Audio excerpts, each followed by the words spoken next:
Oh, ketika itu Bapak Ibu, yang namanya iblis itu tidak pernah patah arang. Tidak pernah dia patah semangat dia. Nggak seperti kita gitu. Satu kali aja doanya ditolak, kadang udah malas dah tidak berdoa tuh. Pakai cekan kalau itu cengelat. Malas berdoa nanti malah beribadah lagi. Nah, iblis laknatullah. Karena memang dia itu diutus oleh Allah sudah mendapatkan SK tujuannya untuk menggoda dan mengincarkan manusia. Rupanya iblis itu juga istiqomah dia melaksanakan tugas suci daripada Tuhan itu. Ya. Nah, nggak bisa Ibrahim digoda dan dirayu, dibujuk Bapak Ibu. Maka dia cari jalan yang lain, jalan alternatif yang kedua. Saya akan coba menggoda Hajar. Ya, karena Hajar itu seorang ibu rumah tangga. Ya, dia mendapatkan anak payah. Akan aku coba melalui dia. Lalu datanglah iblis kepada Hajar. Wahai Hajar, apakah engkau tidak bertanya kepada suamimu? Kemana dia pergi membawa anak, di tangan kanannya juga dia pegang pisau. Ya, kata suamiku, dia membawa anakku untuk menghadap Allah. Memang anakmu dibawa oleh suamimu menghadap Allah, tapi kamu tidak pernah tahu bagaimana cara menghadap Allah, apa yang dia lakukan di sana. Nggak pernah aku tahu. Tidak pernah diceritakannya kepada aku. Karena dia cuma menyampaikan kepada aku pesan, suruh mandikan Ismail, ganti baju yang bagus, berdaki dan minyaki. Dia akan dibawa bertamu menemui Tuhan. Wahai Hajar, kamu mesti paham, mesti cerdik, mesti pandai-pandai kamu menyikapi tingkah laku dan perbuatan suamimu. Sesungguhnya suamimu, wahai Hajar, membawa anakmu sebenarnya dia akan menyembelih anakmu. Karena katanya itu adalah perintah Allah. Tak mungkinlah seorang ayah menyembelih anaknya sedangkan kami saja mendapatkan anak udah payah, udah bertahun-tahun. Memang begitu katanya wahai Hajar. Dia melaksanakan ini karena perintah Allah. Memang benar apa yang disampaikannya. Seperti itu wahai iblis. Benar wahai Hajar.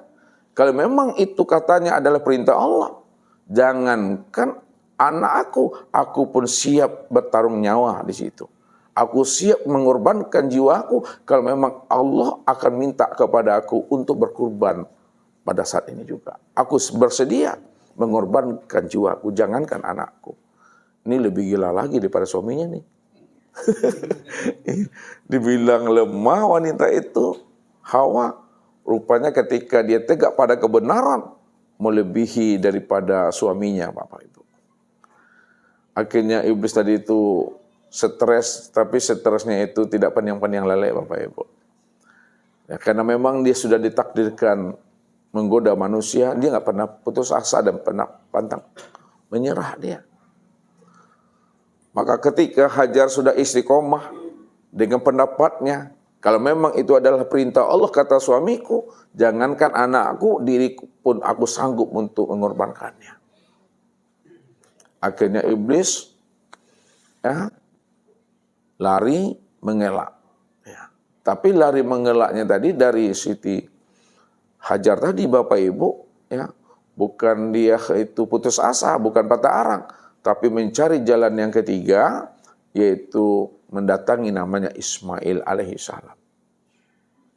Ketika dia mendatangi Nabi Ismail alaihissalam, ya sedang asik-asiknya bermain dan berlari, ya hilir mulut kenyak kenyin, itu kenyak kenyin, sedang jenaka-jenakanya tadi. Lalu apa kata iblis kepada Ismail? Wahai Ismail, apakah engkau tidak sadar engkau dibawa oleh ayahmu kemana? Ya nggak tahu aku yang penting ikuti ayahku, aku ingin selfie-selfie dengan ayahku. Ya, memang kamu ikut ayahmu, selfie-selfie senang-senang, tapi tujuannya kamu dibawa, kata ayahmu, kamu dibawa untuk menemui Tuhan. Ya. Kalau kamu dibawa menemui Tuhan, itu artinya lihatlah ayahmu sedang memegang pisau di tangannya. Itu artinya Ismail, kamu sebentar lagi akan disembelih oleh ayahmu. Untuk apa ayahku menyembelih aku? Mana tega ayahku akan menyembelih anaknya. Sedangkan akulah anak satu-satunya semata wayang itu. Belahan jiwa.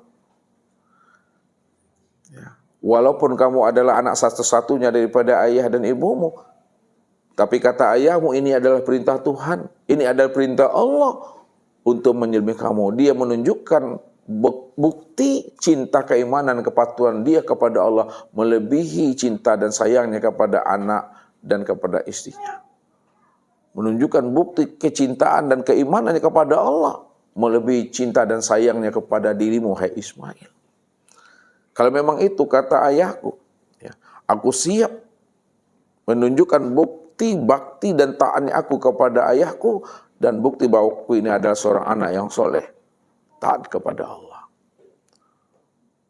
Maka tak lama setelah itu Bapak Ibu, ya, beliau memberikan suatu jawaban.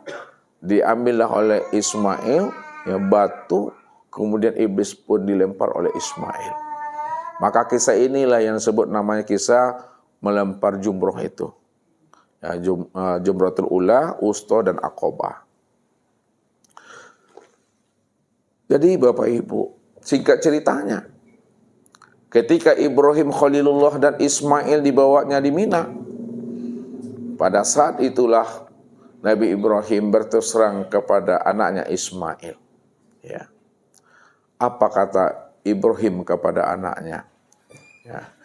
Ya bunayya, inni arafil manami anni asbauka fanzur maza tara. Wahai anak kesayanganku, wahai anak belahan jiwaku, sesungguhnya ayah ini bermimpi. Di dalam mimpi ayah diperintahkan untuk menyembelih engkau. Fanzur maza tara. Bagaimana pendapatmu wahai anakku? Bagaimana komentarmu tentang hal ini? Ya. Apakah aku menyembelih dirimu atau kamu menolaknya? Atau kamu ikhlas melaksanakannya? Lalu apa jawaban seorang anak kepada ayahnya? Menunjukkan bukti kesolehannya kepada Allah dan ketaatannya kepada orang tuanya. Ya abati, if'al ma tu'maru satajiduni insyaallah minas sabirin. Wahai ayahku, kalau memang itu adalah perintah Allah, wahai ayah, maka laksanakanlah perintah Allah itu ayah, laksanakan tugas ayah itu. Insyaallah ayah akan mendapatkan aku menjadi seorang anak yang soleh dan menjadi seorang anak yang penyabar. Maka ketika itulah Nabi Ibrahim berkata dan berkalam hatinya. Dia merasakan pada saat itu benar-benar doanya itu diijabah oleh Allah. Karena dia berdoa, Rabbi habli minas solihin. Wahai Allah, karuniakanlah kepadaku seorang anak, ya Allah, anak yang soleh, yang taat kepada ayah bundanya, patuh kepadamu, ya Allah. Rupanya Ibrahim ketika itu membuktikan betul-betul nyata, doanya itu diijabah oleh Allah pada saat dia akan melaksanakan perintah Allah. Dia tidak menjadi seorang ayah yang diktator dalam hal itu. Dia minta pendapat, pandangan daripada anaknya. If'al ma tu'maru satajiduni insyaallah. Wahai ayah, kalau memang itu ya perintah Allah, wahai ayah, maka kerjakanlah ayah, laksanakanlah ayah. Ayah akan menemui dan mendapatkan aku seorang anak yang soleh, yang patuh dan penyabar, wahai ayah. Pada saat itulah Bapak Ibu, Ibrahim telah minta pandangan anaknya sendiri. Maka Allah pun menyaksikan kepatuhan, keimanan daripada kekasihnya Ibrahim Khalilullah dan Ismail Khalilur Rahman itu. Falamma aslama wa talahu lil jabin. Maka tatkala Nabi Ibrahim Bapak Ibu, ya, akan segera melaksanakan perintah untuk menyembelih anaknya. Maka ketika itulah Nabi Ismail berpesan kepada ayahnya, wahai ayah, kalau ayah ingin menyembelih aku saat ini juga, wahai ayah, menunjukkan bakti aku kepada ayah dan bukti keimanan aku kepada Allah, maka ikatlah tangan dan kaki aku ayah, supaya ketika aku disembelih aku tidak meronta-ronta. Kemudian wahai ayah, sembelihlah aku dengan cinta dan kasih sayang. Gunakanlah pisau yang sangat tajam, wahai ayah. Kemudian ketika ayah menyembelih aku nanti, Sing-singkan lengan baju ayah supaya lengan baju ayah itu tidak kena percikan darah aku nantinya. Maka ketika itulah Ismail digolekkan, dibaringkan, di mana pipihnya ini Bapak Ibu, ya, sudah menempel ke bumi, wajahnya sudah ditelungkupkan. Maka ini yang diceritakan Allah. Falamma aslama wa talahu lil jabin, maka tatkala Nabi Ibrahim sudah menelungkupkan, sudah membaringkan pipinya Ismail alaihissalam ke tanah tadi, maka pada saat Ibrahim menggores itu, maka apa kata Allah? Ya. Wa nadainahu ya Ibrahim. Hai Ibrahim, ya. Qad sadaqta ru'ya. Hai Ibrahim, sesungguhnya kamu sudah melaksanakan ru'ya yang sangat benar, wahai Ibrahim. Ya. Dan ini adalah suatu ujian yang sangat nyata bagi dirimu, wahai Ibrahim.